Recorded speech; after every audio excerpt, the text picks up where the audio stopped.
Excellent. Woo! Okay. We're alive. Hooray! Okay. Go So, team! uh apologies.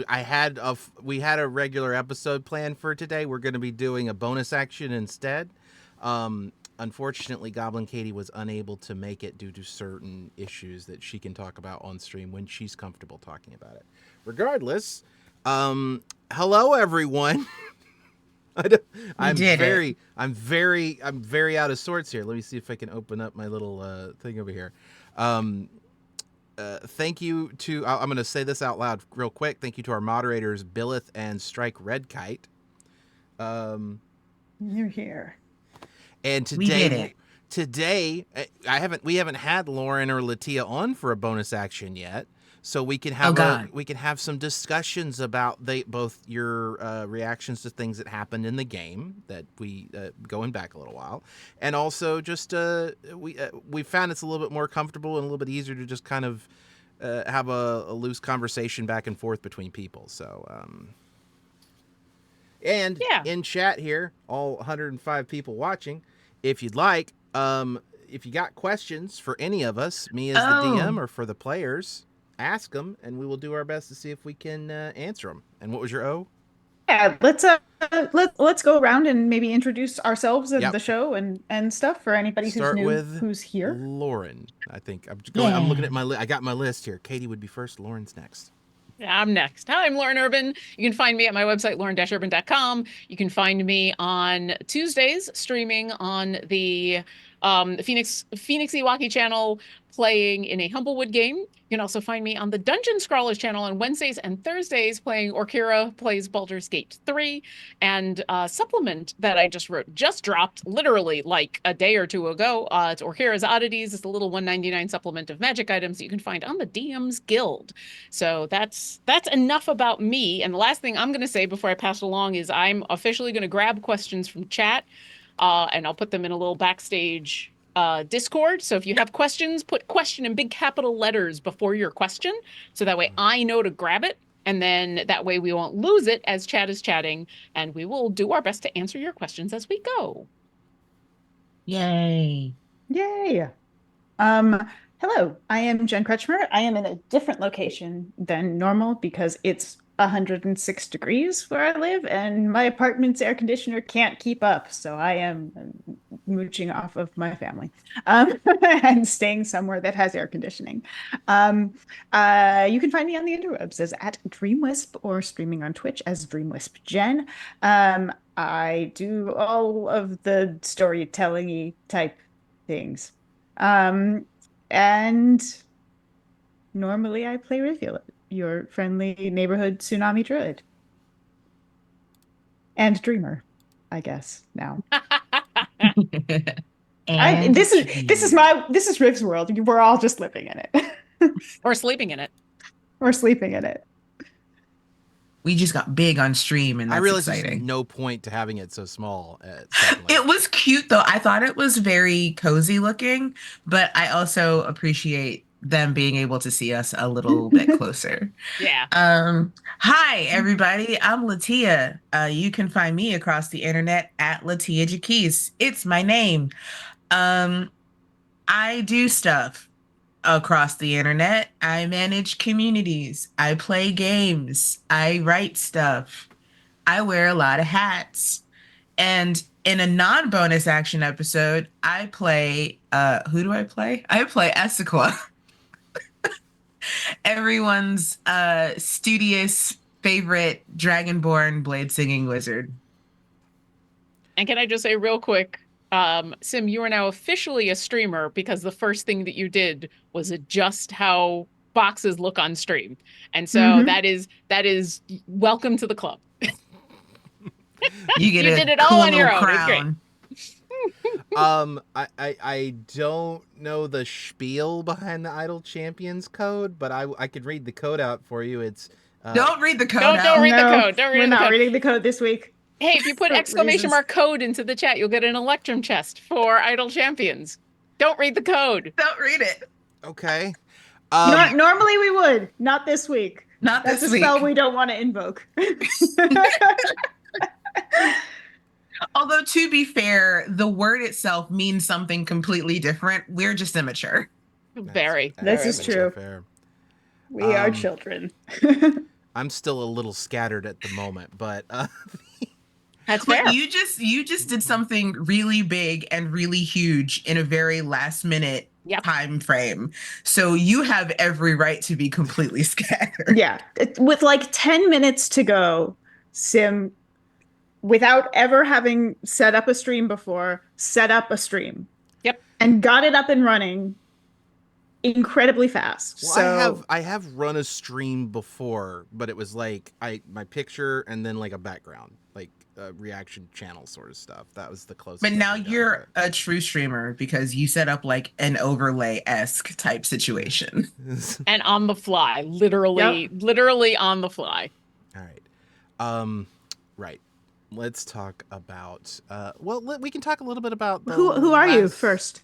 Oh, Yeah, who are I'm you? Dr. Sumerian. I'm sorry, not Dr. Sumerian. Jeremiah. I was reading. I'm so bad with names. I got my own name wrong. I read my name off of the Zoom call on the screen right there. Jeremiah Sumerian. Some people might know me as Dr. Sumerian in the SCP community, not a real doctor. And I do stuff in the SCP community, YouTube videos and writing. That's my whole deal. And I DM a game for these lovely people. And what was our last session? So our last session, I did the summary just now. Our last session, you guys started off with, oh right, Essequa. You helped pull a Me. prank. I Yeah. did. A very harmless, very cute, adorable prank because Charles is that type of person. Yeah, he also pickpocketed an extra potion onto your person, by the way. I think I mentioned that to you, but You did. Pickpocketed, yeah. Yep. What I loved about that prank was that the outcome of it was a wonderful role-playing moment that I've kind of put in my pocket as things to do in session 0 for future to ask other characters. Is like, what are 3 affirmations that Mhm. your character would say to themselves? Right along with one that my husband has come up with, which is, would your character put away the shopping cart at the shopping trolley at Oh, a on shopping Twitter. mall? I saw Mm. that on the Twitter, and I thought that's an interesting question for a session 0 for sure. Yeah. It says a lot about a person. It's so revealing. We got deep. It's surprising. Well, okay, Hold wait. on. Let's go ask through that the rest question of here. Let's ask that question Okay. here. You're here. Let's ask the question. Would Rivulet? Let's start with what's. I'm going to go counterclockwise, starting with Rivulet. Rivulet. Well, not Jen. We're doing bonus action. Rivulet would or wouldn't put away the shopping cart. Yeah, I think Riv would put away the shopping cart. I don't see Riv. Riv believes in generally doing the right thing by other people. And the natural state of shopping carts is, unless they are in use, to be in the holding thing. I That love is it. amazing. Like, the natural state of shopping carts is not to be out and wandering the plains of the parking lot. It's to be in their home and corralled in the the parking lot. I don't saw. know. I mean, that may come up. I mean, it's possible. I keep seeing I there's just invented a new species. I haven't looked too And a well. new plane. Well, I My haven't nibbling invented a species this man. morning as we were reading Brown Bear, what do you see? They came up with a bear frog, which I then decided says gribbit. Gribbit.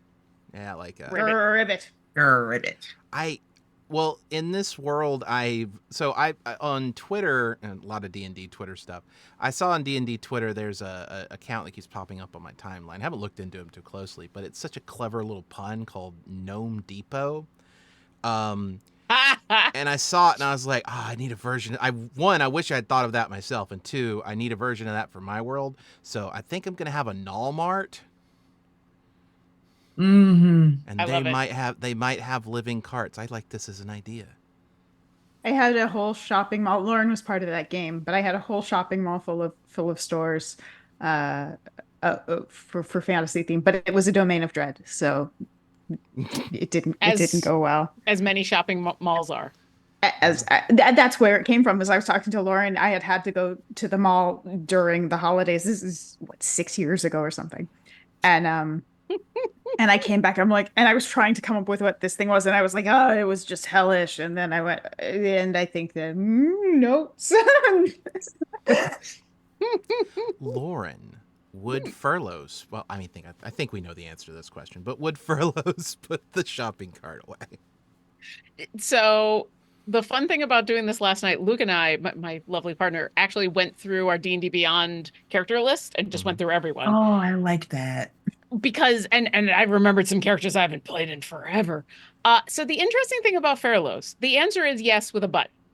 She's putting the shopping cart away as long as she could do it as quickly as possible, and if there is not an obvious thing that's going to get in her way. So if it is raining, if it's like thunderstorming outside, if we're in a hurry, if there's a reason why not taking the time to put it away, if there's a halfway decent reason, she's just shoving it in where it's not going to hurt anybody, and we're getting in the car and going. So You're the answer saying- is yes with an asterisk. So you're saying the patient storm is not so patient in a storm. Got it. Or is more interested in watching the storm than dealing with a shopping cart. I Also, like that. Fairlos knows holding anything metal in a storm. Bad idea. It's one of the reasons her giant hammer is made of wood. So it might also be a safety measure, just like, but yes, the answer is yes, unless, and then it's getting stashed. What about Essequa? Esco's answer is similar to Fairlos's. She will put the shopping cart away, but in the absence of like rational thought was the first thing to come to my mind, and that's not what it is. But it's like if she's thinking about something else, like if she's preoccupied, then the shopping cart's not going away. But similar to Fairlos, it's going out of the way. Yeah. She's not just gonna leave it like in between the cars to and then expertly reverse her car so that it doesn't get scratched, but then let the wind carry it into somebody else's car. So she will put the shopping cart away unless she's distracted, and then in which case it's just she's going to get it out of the way. Interesting. I answered this question for Fairless's brother, the paladin that it was on the other stream. So Fro, his answer was yes if he remembers that it's there, because Fro gets easily distracted. So if we're in the middle putting the bags in, or if he's the one driving, or whatever it is, if he stops thinking about the shopping cart, he's not putting away the shopping cart. But it's not malicious. It's gone from his brain. That's perfectly fair. Yeah. I can relate. Absolutely. Distracted, gone.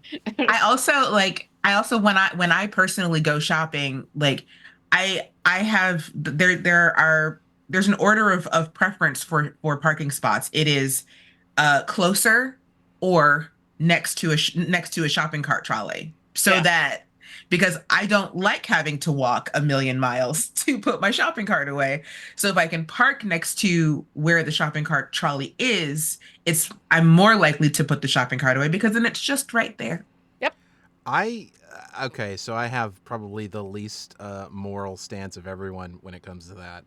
I will try to pick a shopping cart up out of the parking lot. But That's a solid solution. That is. if I come back out, and I mean, it depends on my mood for the day. Some days I might put it back, some days I might not. But I try to make it the one, if I've got one out of the, I don't think I've ever gotten one out of a store. Or maybe not recently, ever. I always try to find one in the parking lot. So that way, if I decide I want to leave it, I'm just leaving things back the way they were when I found them. It's a zero-sum That's shopping fair. cart game. That's Yeah. fair. As long as I- you're not obstructing, pathways. Oh, yeah. It's all good. But people who obstruct pathways, that's Yeah. the That's special fair. hell. Which is Yeah. funny because the Tuesday night game that I played, when we got to that character, his response was not only is he not returning it, he is intentionally hiding it because it would be funny. Oh, I was thinking, I've gone to some smaller stores that have smaller parking lots. I've definitely pulled some out of the store themselves, and then I go put them back. But yeah. At We did- Walmart, like the big stores, I can't remember the last time I grabbed a shopping cart out of the store itself. Now, if you're like me, you're trying to get out of there as quickly as possible. We did Yeah. have some follow-up questions for the shopping cart fun. Cassie335 want to know, would characters remember to pick up the shopping cart in the first place? Yes, Fairlos, absolutely. It's a very Riv smart might party. have to teleport out and teleport back in to grab it at some point. It's a pretty mindful party, Um, I think. Yeah. I think Essequa would be one of the types of people who would, once the shopping is finished, would like manhandle all the bags to the trunk. Like just leave the Yep. shop. Like don't worry about putting the shopping cart away because it never came out of the store. That's fair. I love that we're missing Dominique, who'd probably be the one character between the four chaos of us who, yeah, exception. Yeah. Mm-hmm. we'll I am have to curious. ask. I'm actually Yeah. curious Dominique, about who her. leaves the cart behind the car next to her and like just right behind the bumper. Or cast is- invisibility on the cart so that no one can see it and they run into it. or I could see her. And right behind like the most expensive car. Oh, for sure. Or convincing someone else to do it. I could see her like giving the wide-eyed, oh, please, could you please go put the shopping cart Right, away?" yes. Yeah, Or- that kind of. Or like efficient chaos where she's passing the shopping cart to someone who just got there, Mhm. so that it's like she doesn't have to put it away because somebody else needs the cart, so she just hands the cart to somebody else as they're on their way in. Yeah. God, that would be so weird. Even as somebody who grabs carts out of the parking lot, to have somebody come up to you with one and go, "Here you go." I'm like, all right. Like, even if I needed it, that would feel I mean, so if you're strange. if you're clearly going for one. No, I I get you, but yeah, even if I But needed Dominique one, would, yeah, Dominique might be that person who gives it to someone who probably doesn't want it anyway, but Yeah. you know, I'm just societal gonna get some pressure would be gum. like, thank you. I just needed gum. I did okay. Well, I mean, I also am I'm the type of person to kind of answer one of the questions that we got. Garwar asks, would your characters ever use the handheld basket instead of a cart? And the answer would be all of the time because, like me, Essequa is only going in for one or two things, and then she ends up with more things in the handheld basket. And she should have just gotten a cart in the first place because as she's going through the aisles, she's like, oh yeah, I did need this. I did need that. Now I need a basket. And then you're just inconvenienced in the dairy section because you need eggs, and if you put them in your basket, they will fall. See, Whereas, I never go to the store. Here's the Uh-oh. Oh, there was a little bit of a breakup. Jen glitched for a second. What were you gonna say, Jen? Oh no, it's okay. I I heard don't- Sim start to talk and so I stopped. I go to the store so infrequently. Like, I don't want to go extra times, that the idea of just needing a basket's worth of stuff is kind of silly to me. Whereas Luke and I are the exact opposite because literally a minute's walk that way from our apartment is the grocery store that we use. So the problem we have is we end up going like once a day because we never think to go and like buy a thing. As far as Fairlos and the handheld basket, absolutely, because Which is my favorite children's story.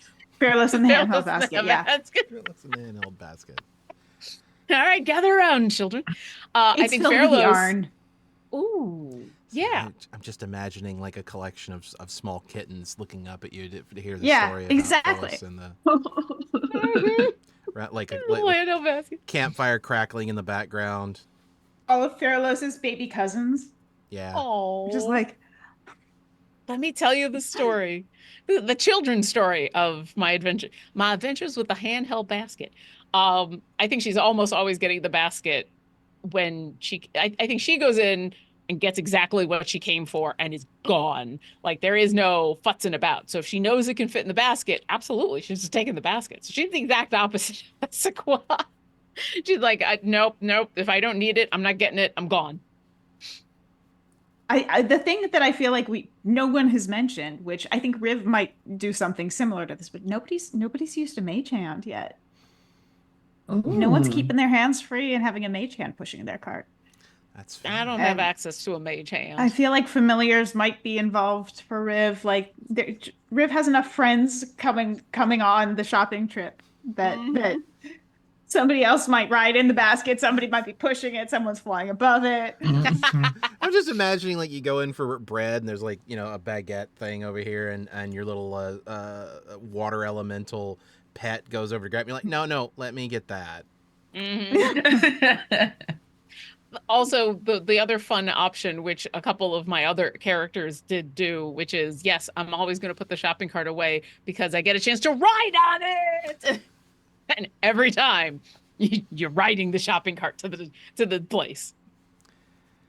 We did have a follow-up to Garwar's question about the handheld basket from the Lurking Rider.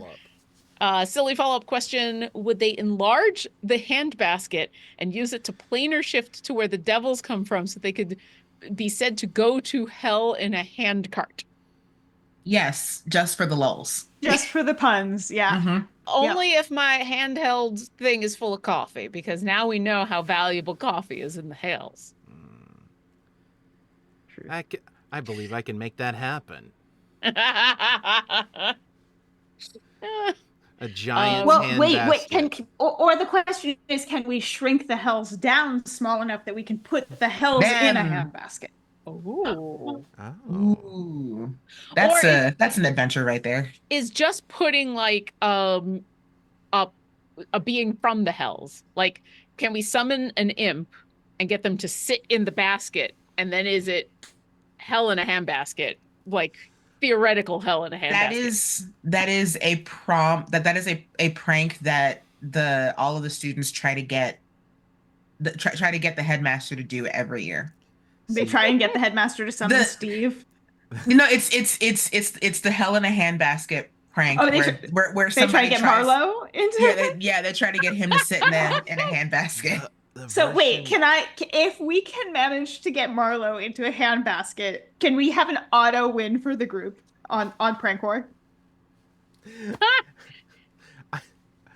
We'll see. Depends on how you go about it, I think, more than anything else. So it's not a no. It's not Yeah. a no. We can work with that. The version in my head of Hell in a Handbasket is like a pit fiend going shopping into the produce section, just like with a little plastic handbasket, trying to pick up bananas and everything like that. Right. But it's Is appropriately sized. Yes. Uh, There's nothing I love more than disproportionately sized people doing things with normal items. Yep. and then like, I don't know, some sort of sentient entity gets into the basket. And of course, as soon as he leaves, a portal opens up to the seven hells and he passes through, so that person could go to hell in a handbasket. Yeah. Yep.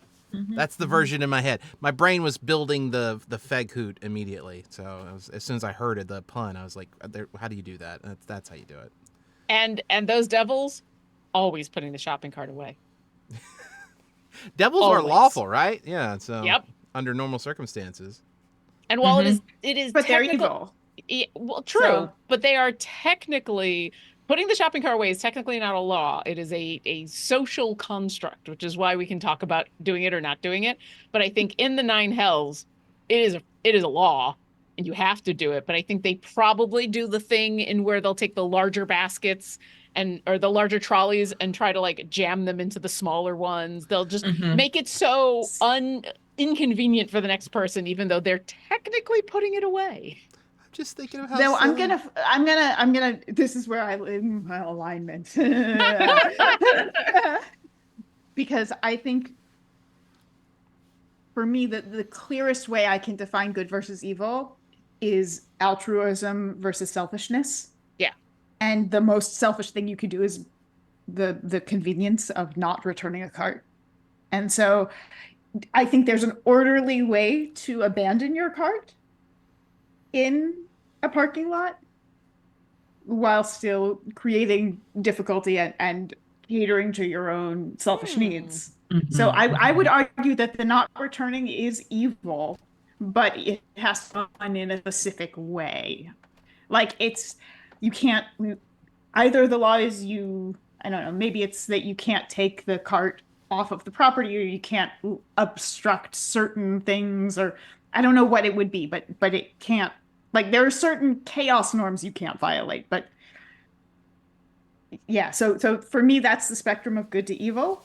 Yeah. And then the order and chaos, law and chaos has to do with systems and whether or not you use existing systems. This is why chaotic characters aren't just like, I'm so chaotic, I do whatever I want. And that's something I think that a lot of people don't necessarily understand. And when you talk about alignment argument, I mean, this is well, you came here for bonus action. Well, we're talking about DM theory. Yeah. Yeah, Listen, I think told you that's- this whole shopping cart thing, it goes deep. Yeah, I See, think now I I'm think just that's thinking about a- I'm thinking about demons and devils being like thinking like living in a modern world and thinking that leaving the shopping cart out without putting it away, being like, ha ha, I've done the most like evil thing I can. demons would take off a wheel and then leave the cart. Like they would break Well- the cart and then leave it because that is not only doing the selfish thing, but it's also creating problems for the next person and not setting up the system. It's breaking the system. Can I argue against that? Because Go for it. I don't personally ascribe to the alignment system in my games. That's something. So it's not something I've thought a lot about. But when you said that, I was thinking about the fact, and I've been thinking about this for a couple of minutes now, a little bit, and that's that carts themselves are agents of chaos because they can roll into a car. They can be in people's way.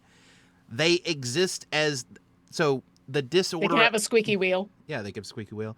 The system is the order, but without the system, the chaos is less meaningful and less impactful. So if you break the cart, you're actually reducing the chaos of the system. Now that is evil, but which of the two do you weigh more if you're a demon? Well, the system is that the cart is provided by the organization of the store. And so the more chaotic option would be you bring your own cart, right? You're not relying on the system. And then you leave that one in people's way. Wait.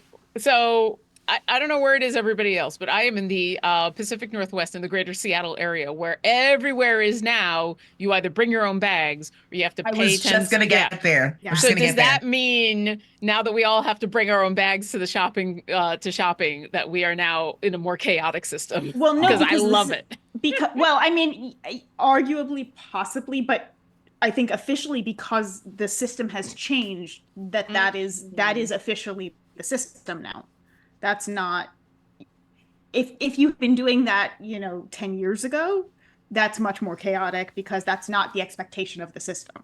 Now that's what is expected, and you're not you're relying on the structures of expectation within the norms. If you're bringing 76 bags, one for every item you purchase, then there you go. All right. That would be chaos. Yeah. So I think using a cart that is provided by the store is still working within relying on the system to provide you the tools you need to optimize your use of the system. I personally feel strongly that without a system of some sort to rebel against, that the chaos has no meaning, and to the level of like it's not chaos anymore. Same with good and evil. Yeah. Yeah. I mean, everything is defined by those. You those can't spectrums. destroy if your chaos destroys the system, your chaos is no longer chaos. It's just the way of the world. That is the new order. I also like the which idea. is why there's a perpetual blood war. Yeah. I also like point. the idea of intentionally making something a law so it's not chaos anymore. Just so that those who are trying to sow chaos are like, but 1 second. I think our stream on my side, it looks like we may have gone down. everything looks good. Oh no, to there me. we are. We're good. yeah, it's Okay, still never up on mind. my stream. Yeah. Okay, we had a couple more. Did we want to keep down the shopping cart question, or do we want to go to some other questions? Because If they've got more questions, let's see what else they got. Okay, so going back to the beginning, Cassie335 wants to know, I wonder if the Dreamer can see this bonus action episode, and if so, what do they think is going on? Oh, That's well, a I good can't question. answer that because I don't know enough yet about how that works. So that's a sim question, I guess. Yeah. I mean, while Sim Yes. is thinking about it, I love that our last episode basically was 45 minutes of hardcore is the world a reality philosophy. Yes, period. Next Okay. Okay. Fun. Cassie335 also had a slightly more serious question, which you might not be able to answer because this was actually something that came up in the last episode. Is the dreamer dreaming continuously, or do they wake up and then continue the dream where they left off? I think that is me more than you, but I'm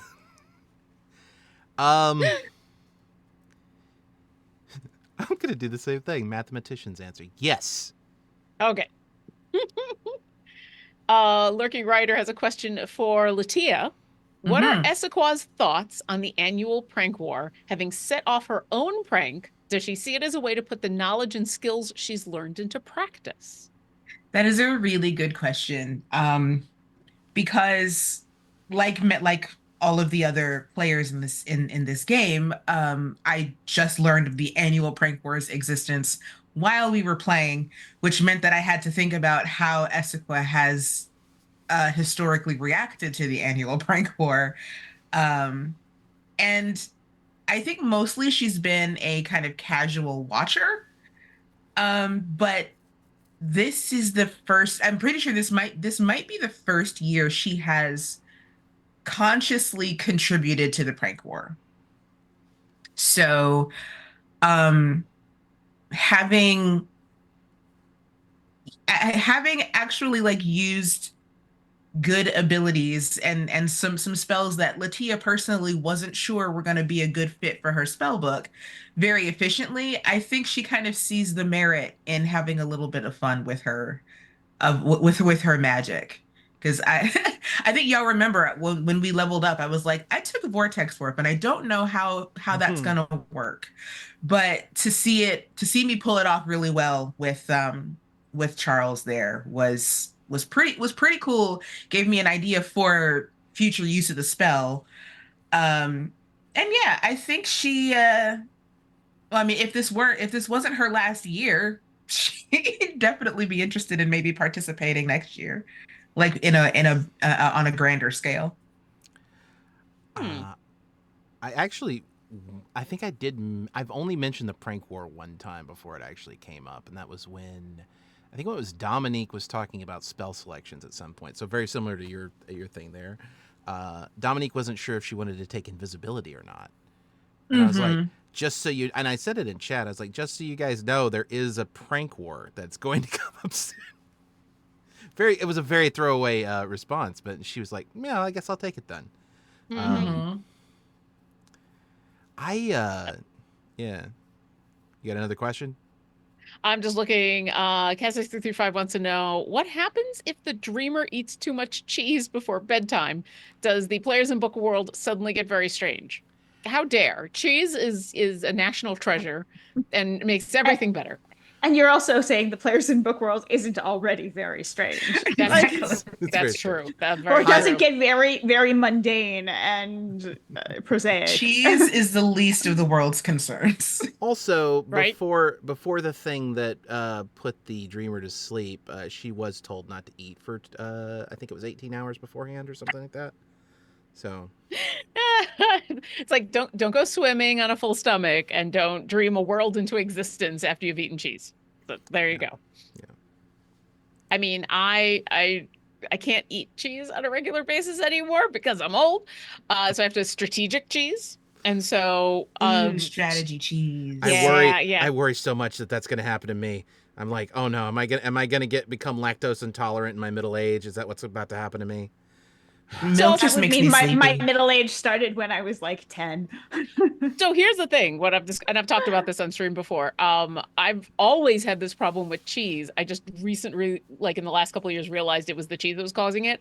I used to have the worst acne, just like my face would break out and was just constant. Until a couple of years ago, for reasons, I did one of those, I'm not eating anything and I'm just eating like celery. And then after a couple of days, I'm going to start adding things back in. And after I stopped eating cheese for a couple of days, my skin cleared up. and it took a couple of tries, but yeah, if I eat too much or too often, then my skin breaks out. So I have a very mild reaction. So it's one of those, and we're like, well, when's the next time I have to perform? 5 days. I can eat some cheese. So maybe it'll be something like that. You never know. But yeah, so now D&D has become my wish fulfillment cheese. Interesting. I'll make sure and keep that in mind when the meals come up in the D&D game, because we got our breakfast, lunch, and dinner. I'll include lots of cheese and all of the things just to. So that's a question for everybody that I'd love to know. Does any of our characters have foods that they hate or that they are allergic to? Ooh. Good question. Because for Fairlos, it's no. She eats everything and anything.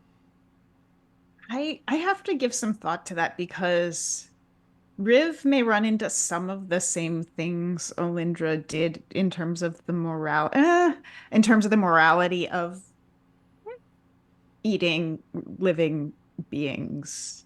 Yeah. But also Riv is so much about the natural order of stuff that it might not be an issue. Like, I don't know. It's always weird to me in worlds that have sentient creatures and people who turn into creatures and things that there's not more concern about that. I've literally thought about that since Pokemon. Like Yeah. you are, because like they're not sentient, but you go into battle with them. They like some of them. I mean, it's the same thing as like having a pet, but like when you have that many and that those different types, like what do people like? But also where other like normal animals exist, like how does that function? So that's Like, interesting. Oh, go ahead. It's interesting because I don't know if Pokemon, you saying Pokemon are not sentient, like I know very little about Pokemon. I missed that when I was young. I would have assumed they were, simply because their language may be only consistent of one word, but like they have tactics. Some of them So- definitively Yeah. are also. Yeah, Some you of know, them are. some of them definitively are, and I mean sentient in the way Yeah. that like a human is. Like they are absolutely not humans, but they have thought that they do have some advanced thought processes. Yeah. Some of them do. And we're talking about stuff Yeah. like an Alakazam is as smarter than a person. Exactly. And so my Tuesday game is a There we Humblewood go. game. So we're all playing Oh. Animal Folk. So I don't think this is canon. I think this is something that Phoenix is doing. All the food is based on either plants or bugs. So like all of the meat is beetles and stuff like that, because it would be a little weird for us to eat like deer.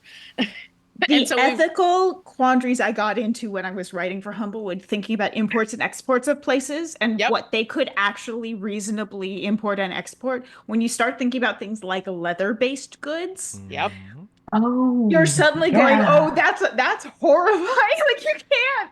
So yeah, no, Yeah. Humblewood gets really With food, the food. you can kind of get away with it with prestidigitation and a few other magic spells if you really wanted to. Prestidigitation is common enough; every chef has it, and they just use other foods to take the place of the things that they want them to be. Well, but you even think about like myconids and how you like Mm. what do you say to a myconid as you make your vegetarian stew with mushrooms? Yeah. Or Like, they're you're sentient like, plants hey, too. this is your Yeah. yeah. You have speak with plants. You have, all of these things, and it becomes. I mean, I guess that's why Goodberry is like one of the only The truly druid. safe foods in that That's a- world. I mean, That- Jen, you watch Neb go through that for Children of Verte. I mean, Yeah. my druid is now she eats a good berry and that's it. She doesn't eat anything else because she's talked to everything. Wow. So yeah, it becomes when you really untangle these things, it gets very complicated. It Yep. does. I think that's probably why most of the Philosophy. groups, most of the groups I've been in, that the line is, well, if it can talk back to me, then I don't eat it. That's and a then pretty you just fair, yeah. kind And of then there's, wave like- everything away. And there's like some other animals that just culturally you wouldn't eat either, and Yeah. then you just go from there.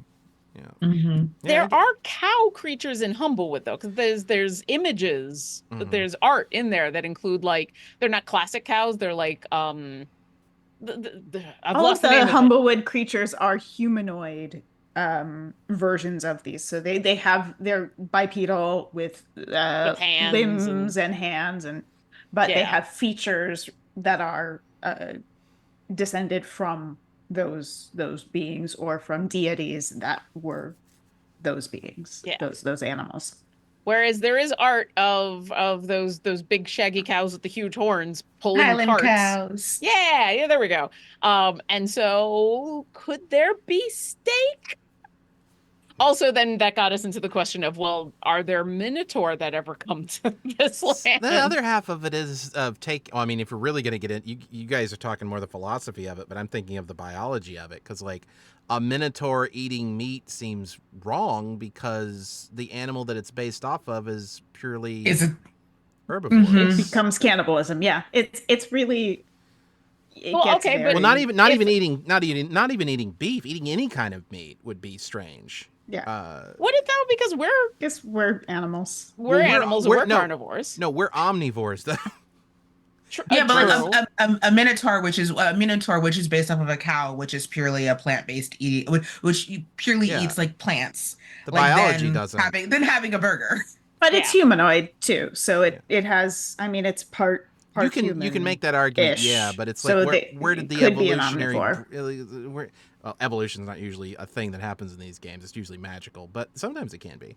But yeah, it's like where did they had to, if it's a cow person, it probably started as a cow. Did magic turn it into a cow person, then suddenly it's able to eat meat? Or did it evolve into a cow person and somewhere along the line? I'm just gonna blame the Greeks for this one. Ha! Well, they I was do, gonna right? say anyone who's into this, there's a great Minotaur thing that happens in Chaos that's worth watching. Chaos is really fun. If you're a mythology Oh, nerd, yeah, that's right. Chaos is delightful because they really do some deep cuts, especially in like the text on the gas stations and stuff. They go for the deep cuts. That makes in me the happy mythology, because and I'm so delightful. excited to watch that.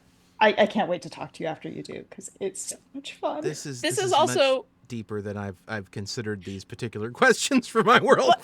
But here's what I love is that like these are the type of questions that in this context and where it's very obvious that like yeah we're seriously considering some of it, but we're also not gonna like It isn't We're gonna not gonna affect let how it we play ruin- the game. we're not gonna let it ruin the game. This is, you know, there's that line between fantasy and reality and everything, and I kind of love those kind of weird questions in where as long as you just keep it in the but we're talking like ridiculous fantasy stuff, you can spin off into those different questions. Because feel if you go to Ravenloft, you can take these questions and really turn them into the scariest, most disturbing version of these questions. Yep. Or you can take it to a place where it just sort of you go, and it's not a big deal. And that's I think what's these are the fun kinds about of games. questions Make them that- your own. I think these are the kinds of questions that make your world building deeper if you want to spend time on them, but you probably don't have to. Yeah. And now that it's entered into my head, I can't help but think I've got to think about the way, like how does Furlos' species exist? Where did they come from? And I actually know I know the answer to that. I know the answer to that in my world. And but so Furlos, you know, that part I understand. Well- I understand how everyone came about in my world, but And within the set of the dream, depending on where the dreamer is and is from, and their experience, you can make weird stuff in dreams by the things you saw during the day or the drawings you were making or whatever, and that can Yeah. all Dream I- theory can exist. explain so much about so much. Dream theory is just the alternative version of a wizard did it, right? A It's wizard did it's the magic in it's this the world, whatever. a lot of things is the Kasari Empire did it, Mm. and rather than just a wizard did it. Like I have some Hashtag blame the Kasari. Yeah. They were technically a liberal democracy, but I don't know how familiar you guys are with Firefly. They're more like the Alliance sort of Okay. deal. Like there were good parts, obviously, and then there were black as night evil parts that were definitely powerful, doing awful things. Yeah. I And, will say though, so on the food topic, I will say no matter what our answer is to any of these quandaries, Maverick wants to know about cheese or no cheese on tacos, and I just like to say there are tacos. Tacos and There are sushi. Both tacos and sushi exist. 100%. For sure. And and just my answer is yes. Really quick on that. The first, because I'm gonna be lore nerd for a second. The first instance of sushi in D&D was in 1988, friends. 1988, 1991, 1998 by Ed Greenwood.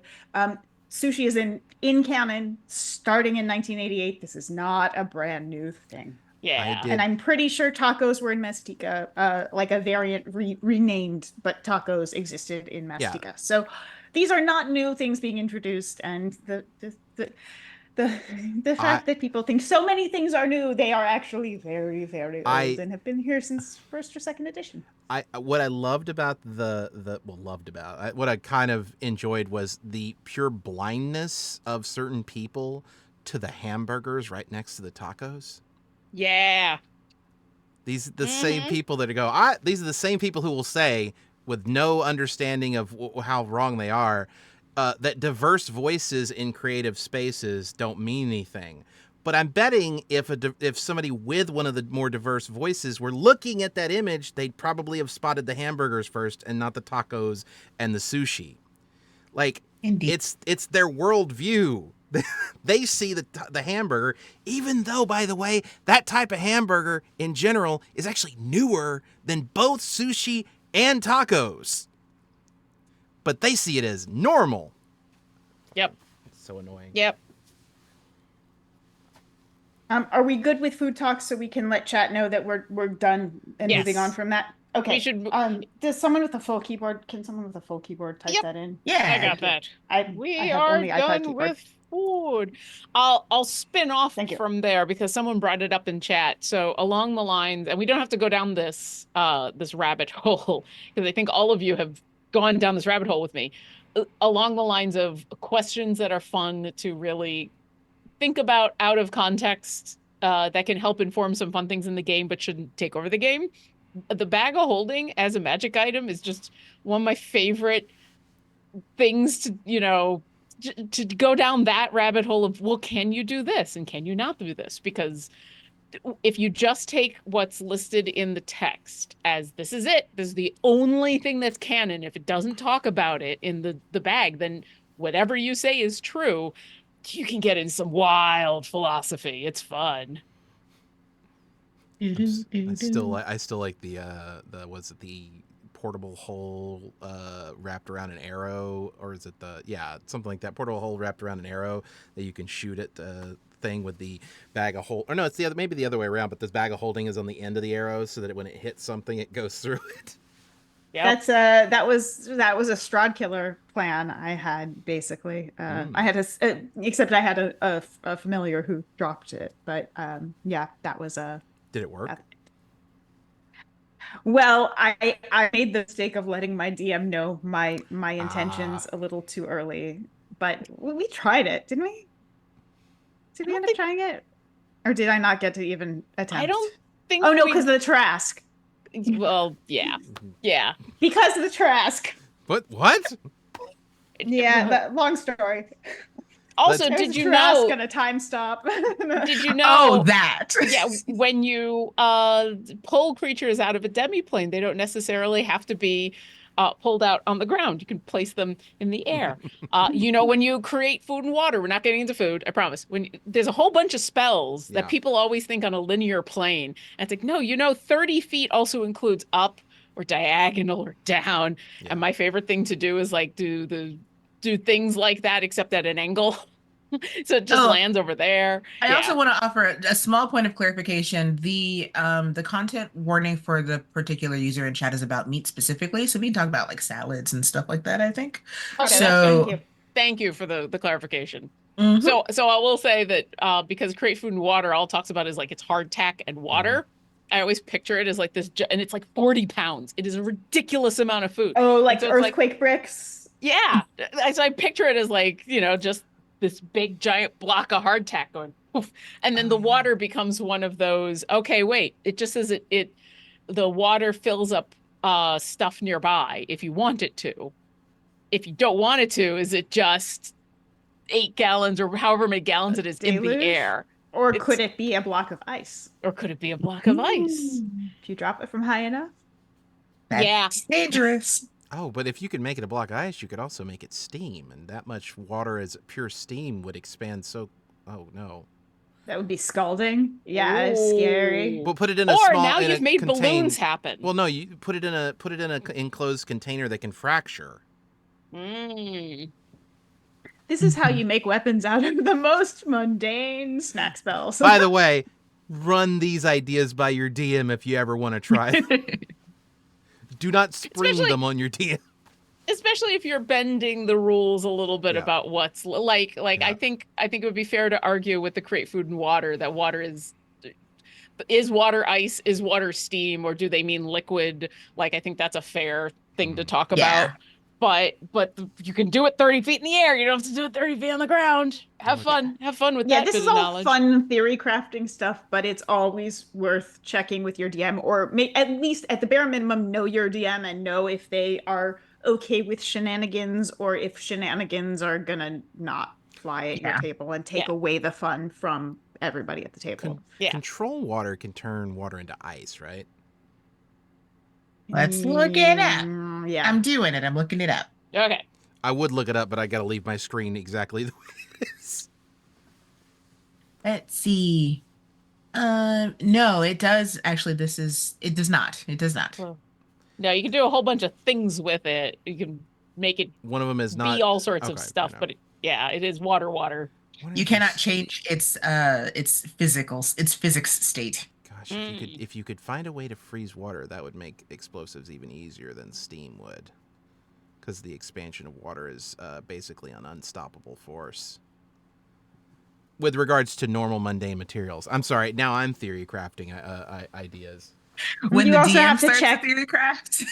You also check with your DM that physics works the same way in That's fantasy true. worlds, 'Cause, because like- that's always not the truth. Because like And that's straight up, also, as a DM, if something's too much and too far out of Yeah. bounds, physics doesn't have to work the same way in your world. Yeah. and like we know for a fact in the standard D&D worlds, physics doesn't work the way it works in the real world because fall damage is weird. Yep. Straight up. At least personally, as a DM, I also really like being given the heads up so that I can help you make it work. So Mhm. that Yeah. if there is because if it's a fun idea or a cool idea and it's not gonna if the party's into it, I'm like, okay, here's the one problem I see. So why don't we talk about doing it this way? Because I am the yes and is good, but no but is even better. So Yeah. so I'm yeah. always like, Mhm. how can I facilitate your idea? Actually, you like in Exactly. almost every possibility. Every once in a while, you run into the I'd like to have 60 simulacrums people, but most of the time But you can be those- like, People Yeah. who want to do the theory crafted coffee lock. And you're just like, no. Well, and No. for me, usually when I know but someone, it's because I've established a fact about something in the world, and I don't want to break that fact. So I'm like, we're gonna know but so that I don't have to break that fact, but I can still make your idea work. I'll come halfway with you. That's usually Yeah. what it is. every Because a once lot in a of while that you stuff is guys like. go ahead. I was just gonna say because like a lot of that stuff when you yes and it without really thinking about the wider effect it's gonna have on your world, then you leave yourself open to a lot of unexpected changes. Yeah. So Yeah. and I know I'm sorry, Sim. No, you're good. You're good. Keep going. And it's like I know DMs want their players to have so much fun and all that stuff, but also DMs like their worlds to have a certain amount of integrity. And so it's trying to strike that balance between I want you to have fun, I want this to work, but also I would like my world to not break, at least not at this point in time. Yeah. Well, and also sometimes, especially in games that have newer players involved, the players that will come to you with those more outlandish ideas, often, not always. Sometimes the newest players come up with the most interesting versions of these, but often the people that come up with sort of the types of things we were talking about, where you're coming up with these really outlandish uses of spells and non-traditional uses of spells, will be the people who are able to optimize in ways that maybe other players at the table aren't. And speaking from pure experience, the one time I've had to have a player change their character out was one time I said yes to too many things trying to support a player not even thinking about that, and they ended up with a character that at the same level as everybody else at the table was effectively 3 levels higher in combat. And there Mm. was no way to create a balanced encounter because this character was so incredibly powerful paired with the skill level of play for that player, up against a bunch of other brand new players who were just starting to figure out the mechanics of combat and play. And Yeah. so then we got together and we came up with a really fun concept for another character and how to make that change happen. But it's a time I had to go to somebody and say, look, we've either got to figure out how to dial you back, or take this character, table them until everybody else can catch up, and then bring them back in. So And the If vast you majority want- of players, I think, want that because it's Yeah. not fun to be the overpowered one. Like, it's fun to have overpowered moments. It's fun to have that moment where you go Nova.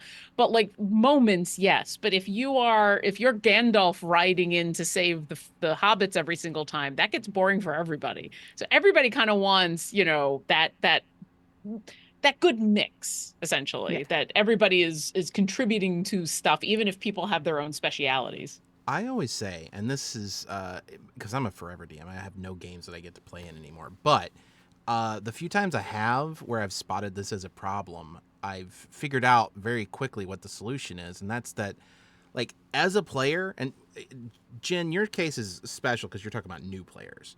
But if you're an experienced player and you've built this extremely powerful character, you don't have to go Nova every combat. You don't have to be the center of attention in every conversation and every skill check, even if you're very, very good at them. Step back and let other people play, and then you can still have your extremely overpowered character in the situations where everybody's dice rolls are just really bad today. Everyone's gonna die if we don't kill this guy on the next turn of combat. I get where you're coming from. Those are the situations where you want to have your overpowered character. You're really worried about stuff. But you don't have to do it every time. You don't. Yeah. Just step it makes back. me think about like Justified, where you have a character who is the best sharpshooter ever, and the whole show is about him fighting that instinct.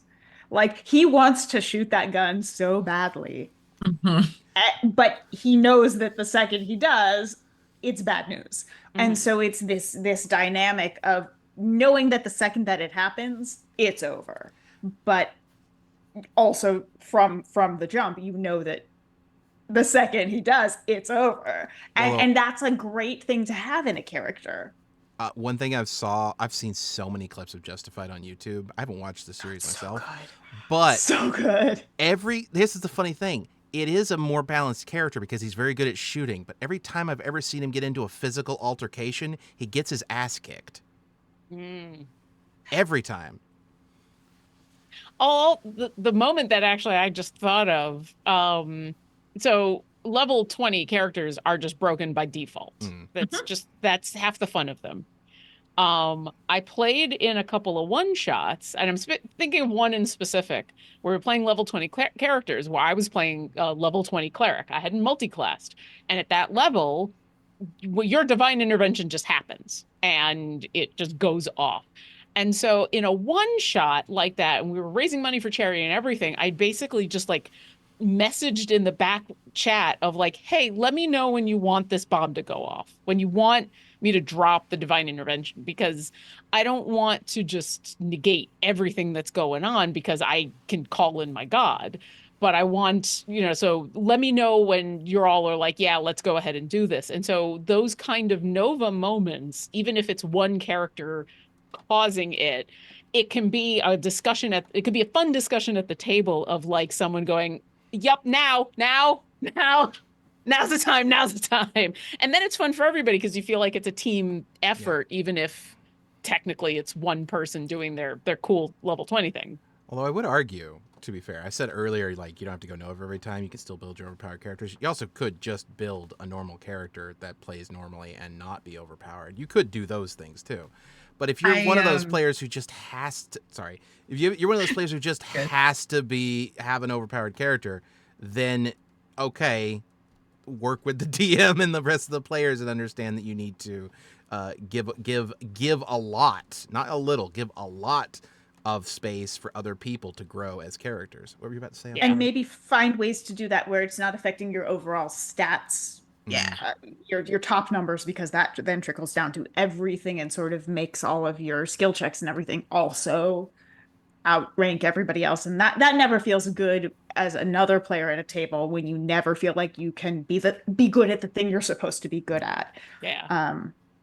Yeah. Yeah, I was just gonna say in response to people who build completely normal characters, one of my coworkers just told me about this. It's not even a concept. He built the character, but about a wizard who's like he's an abjuration wizard, but he has no offensive spells. He will never attack. His only purpose is to support and flee. Well, I'm not gonna say and flee because I don't know if that's how he built the character, but I love concepts like that Yeah. Yeah. where the goal is not to be the most powerful character. Like I also had a friend who built a knowledge cleric that didn't heal. Like which is one of the best things when you are in a party with a cleric and you're just like, oh cool, we got healing covered, and they're like, do we? Do we though? Exactly. Oh, hi. You were talking about healing? I'm sorry. I'm hitting something over here with a hammer. I don't know what you. I think, and those are great examples of like really good min-maxing, because I know min-maxing often gets like the bad rap, but I think good min-maxing is people forget about the min part of the min-maxing. It's like you can have your niche, you can have your thing, you can have the thing that you're just real good at and you're gonna have all the bonuses and everything, as long as you've got the stuff you're really bad at, and that's how it, balances it all out. And I think those are like larger versions of that kind of min-maxing. I'm going to play this really powerful wizard, but I'm only going to focus on these kinds of spells, which means sometimes in combat, things are going to suck. And then sometimes, I don't know about everybody in Baldur's Gate 3, I made Gale an abjuration wizard, and oh my God, an abjuration wizard in Baldur's Gate 3, no one gets hit ever. Counter spell and abjuration is like, nope, no one gets hit.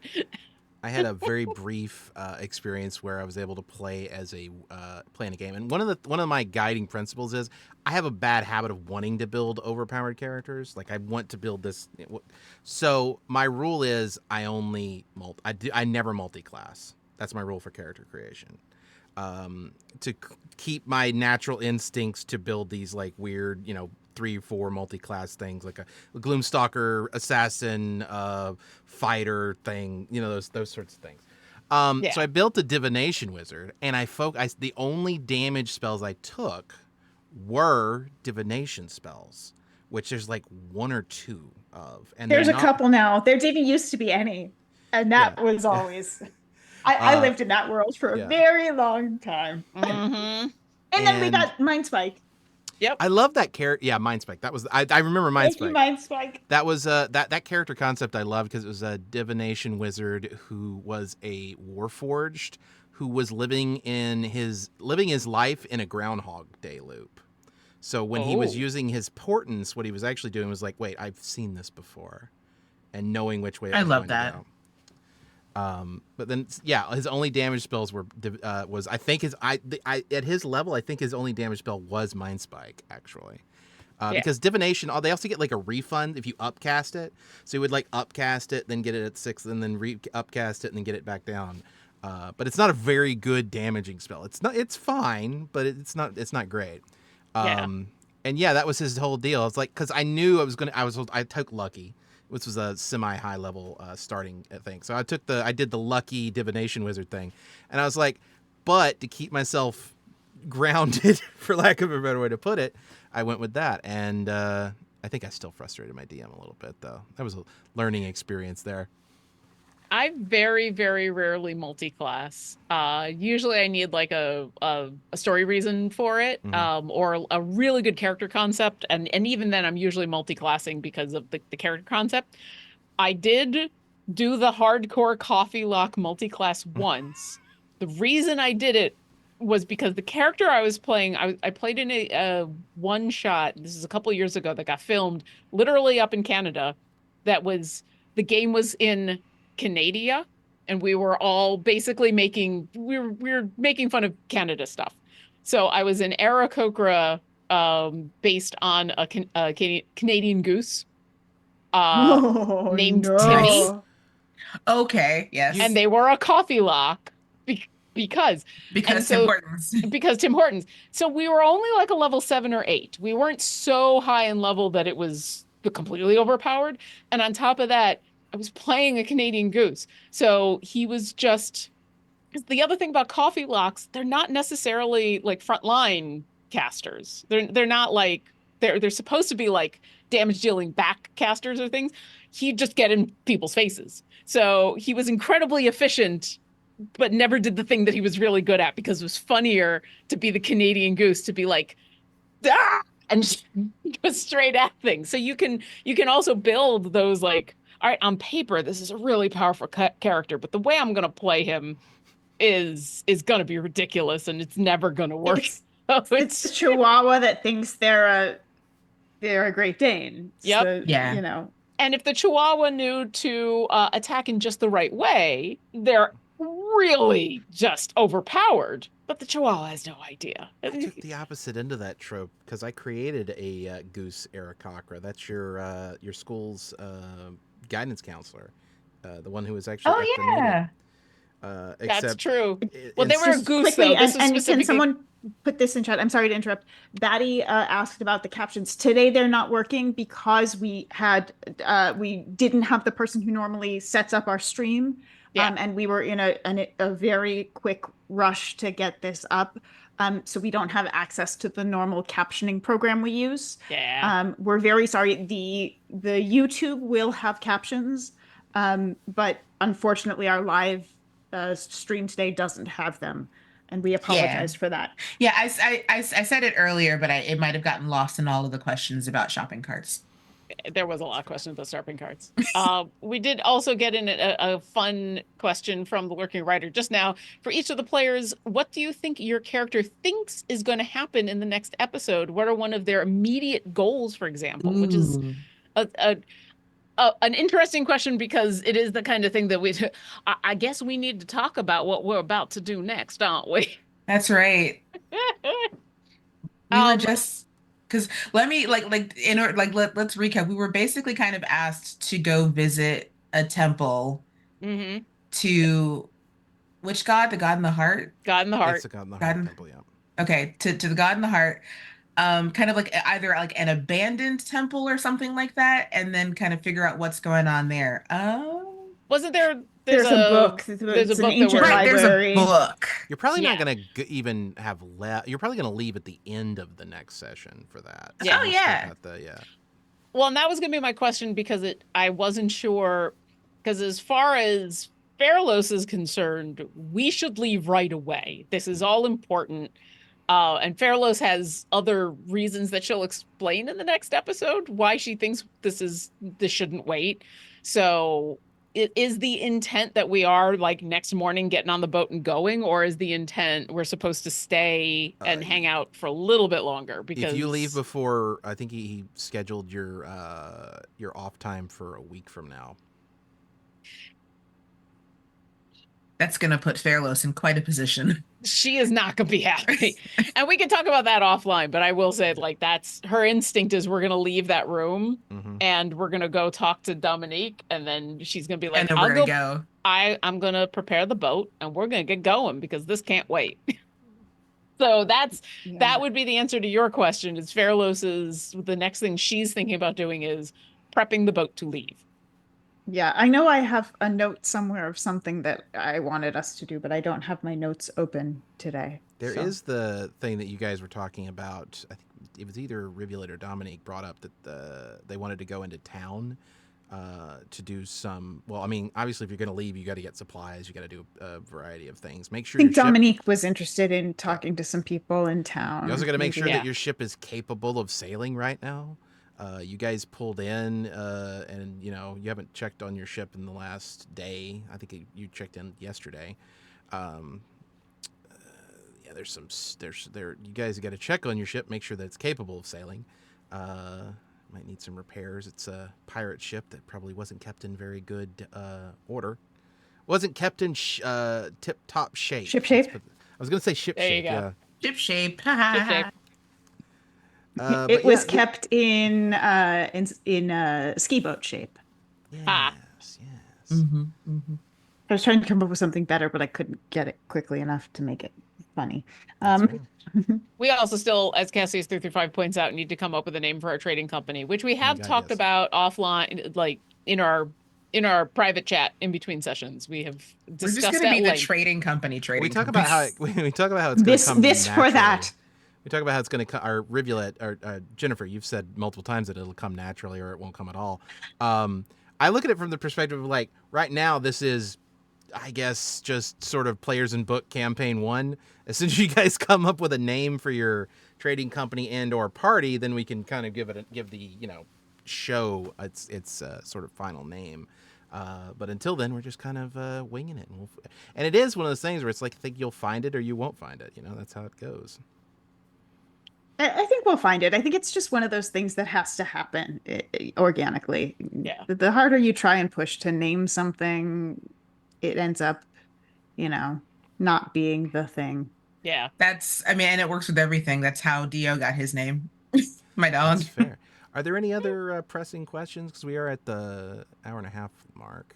We actually, that was the most recent one. So this is kind of a perfect place if we did want to stop for the day and come back next week and actually that do the could things be- that we're talking about doing. I think that could be a good idea. I was gonna, at the end of the actual session, have you guys level up. Offline, obviously, but just to announce it, I think I'll just go ahead and let you guys level up to level 5 now. Hey. As far as Essequa is concerned, committing a prank leveled her up. I mean, you're not wrong. True. Yeah, That's exciting. I want you guys to be leveled up before you leave. That's the important part for me. So. Oh man. It's the video game is handing us potions, going, "Hey, just so you know, There's a Yep. save point. get ready." And it's auto saving. Yep. It's like, well, oh crap. Okay. We get it. Okay. Level So- 3. I mean, level 3 spells is where things start to get really, really good in D&D. So level 5's the good level. I would argue it's True. probably the most ideal part of D&D for me. So we're in the good parts, the good part now. Well, I know we'll all want to spend some offline time going through what those spells are, but do we Lurking want to at Writer least? is asking about how we are leveling up. Are we using milestones or XP or group XP or Milestone. I play at a drop-in table on Saturday nights with, as it turns out, one of my like a group of people that I've played with like pre-pandemic. So it's really fun to kind of like to sit at a table with some of these people again. But because of the drop-in nature of it, the DM actually uses XP leveling, and I haven't XP leveled in like probably since I started 5th edition. And it's the almost there feeling of getting like 250 XP when you're level 1 is just as bad as asking your DM after every session if you level up, even though you know the answer is going to be no, because you're so close. You're almost there. I feel like part of me really wants to try a campaign where I'm using for a campaign where people are multi-classing, go back to XP leveling and maybe even homebrew a multi-classing like the way the old school 2nd edition classes had different like play with the XP systems. And I miss opposed schools. I want to do a game that has opposed schools again, just because I love the specialization of those things. That always was so interesting to me because it made things feel so distinct. Your choices matter. Yeah. You couldn't be all things to all creatures. Right. Yeah. I will say And- I did yeah. XP leveling for my podcast for a very long time, specifically because and this was back at the beginning of 5th edition where a bunch of us had come from 4th edition or video games. So Yep. a lot of my players were very much like the XP bar was real exciting. So I started offering XP at the end of every single session, whether they fought something or not. And so basically they got experience for good role playing. They got experience for finding clues. They got experience for being funny. They got experience for good, anything that was like, oh, this was cool. If they got into a fight, if they got out of the battle and had not died, they got experience. It didn't matter if they ran or they scared people away or whatever. And I found that that helped a lot with those people who really need to see the bar go up, especially folks that I'd pulled from video game world. And then the dirty little secret is this, that you just parse out the XP in a way so that they level up at the point that you were just going to milestone level them up anyway. I anyone who's any of the I think it could be fun and maybe like short series, like maybe 8 episodes or eight sessions worth of a game, like you're just playing a little bit of. Every time people talk about XP leveling versus the alternative, I'm reminded of that Brennan Lee Mulligan quote about how, like, if you're gonna become a powerful wizard in a world where killing things is the only way to level up, you don't need to study, you don't need to go to school, you don't need to do anything. You just need to go out in the woods and you need to fucking kill things. That's it. You see a rat, all right, stab it with a knife. He turned that into a whole campaign point. He did. Yep. My husband ran a game for his home group because they switch off DMs. He ran a campaign that was 20 sessions long, and they started at level 1 and they got to level 20 by the end. And so every single session they leveled up, which I think is awesome in like the first 4, 5, 6 levels. And then I was just real curious every time he came home, especially when it got to like level 12, level 13, level 14, because it just snowballs so fast at that point. And I think it worked because he'd been playing with those folks for a while and they knew at the beginning, they knew at session 1, everything. So folks could like plan things out in advance. But like it definitely made me think about leveling up at higher levels and how soon or not as soon to put those kind of milestones. Just like you were talking about earlier with level 5 being like a big major one, but level 4 is not, like level 6 is maybe not, the certain levels are not as impactful as others. And like maybe having those levels go faster, and then when you get to the big one, taking a little bit longer before you keep going. But it depends on your party composition, because if you have multi-class characters, they may be a level or 2 behind that curve. So you need to tailor it for your specific party. And by the way, I think running an XP campaign, I would get really sick of it pretty quickly. Like, I feel like that the things that I'm talking about are very much kind of experiments in bringing back old things that are interesting. But I think for 5th edition as it exists, I think the way that it plays, I mean, you obviously can do XP, but like, I feel like the fact that everyone has sort of gone to milestone based on 99% of the people I talk to says something about the style of play that people enjoy and what people value in the games. We should get close to breaking. I do want to make one more point about leveling, because you were just talking about it, and this actually applies to you guys as well as to talk to the audience. And that is that under normal circumstances, when I start a game at level 1, it's you level up every session until you get to level 3, because that's the important subclass bit. And then I usually say you're going to get to level 5 fairly quickly, maybe not immediately, but you're going to get there very quickly. And then it slows down considerably from that point onward, because I feel like level 5 is a good starting point, because at that point you've got Revivify, you've got maybe Fireball, you've got some tools in your toolbox, but you don't have like a whole bunch. You can't cast Fireball 4 times in a combat, for example. You can cast it like twice, and that's it. And that's generally what's going to happen here. So now that you guys are at level 5, you may remain at level 5 for a little while. I don't know how long, but a while. Makes sense. And with that, I think we're good. Let's hold on. We credit our next week. We should be back to normal. And we will be making plans, more contingency plans to be ready to go with gameplay. Regardless. So thank you all for bearing with us this week and the last couple of weeks. we are still baby show, and getting our sea legs, so to speak. But we're getting there, and we really appreciate everyone who's been sticking with us. But yeah, next Absolutely. week we should be back to normal. Captions will be up on this when it goes up on YouTube. Are there other technical things about today's show versus future shows that we need to Think cite? so. Okay. I do want to thank our moderators, Billith and Strike Red Kite, for helping Yay. moderate. We didn't use any of the cartography maps, music, or character tokens this time around, so I'll just leave that out for the moment. They'll probably still be in the descriptions of the videos, but that's neither here nor there. And thank you guys for being here. And do we want to do outros for each of you guys first? I think. Just if you have anything you want to plug or before we go. I've got one, which is Yay! if you're a Magic the Gathering fan and please check out Duskmorn. I consulted on it. I'm really, really, really proud of how it turned out. I think it's really, really cool. If you're a horror fan, it's just super neat, and there's all sorts of fun references to amazing horror stuff. And the team that designed everything and made the cards and the art. It's so beautiful. It's so beautiful.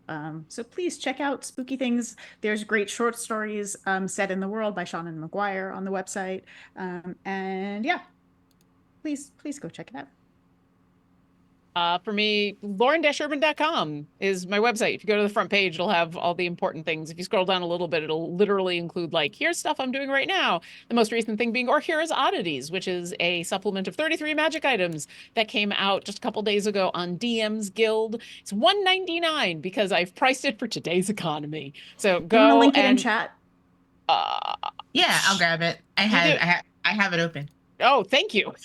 I 'Cause don't. Because like when you mentioned it, I was like, oh yes, correct.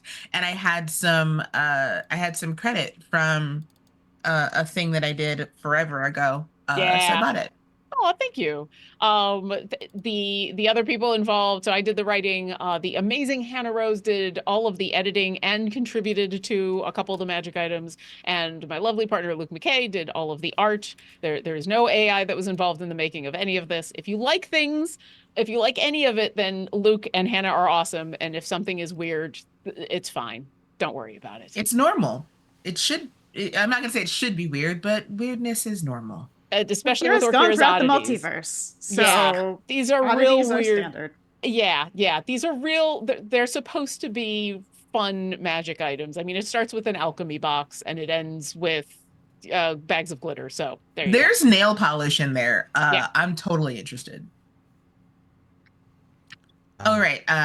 Me. Nothing. You know what? I'm trying to spend a little bit more time on Instagram. So if you like Instagram, you can like I went live walking the dog this morning. That was an hour of randomness. My dad called in the middle of that and love went it. live with me, and we just had like a conversation. It was wild. So anyway, I'm just trying to share a bit more on Instagram. So if you are an Instagram person, my username is the same over there, and there's lots of pictures of my dog. So do that. Other than that, you can just find me across the internet at Latia Jaquise, which is my name. And I don't have anything to plug, but and I also don't have an outro yet, so don't die. And I'll see you next week. Don't die. Don't die. Don't die.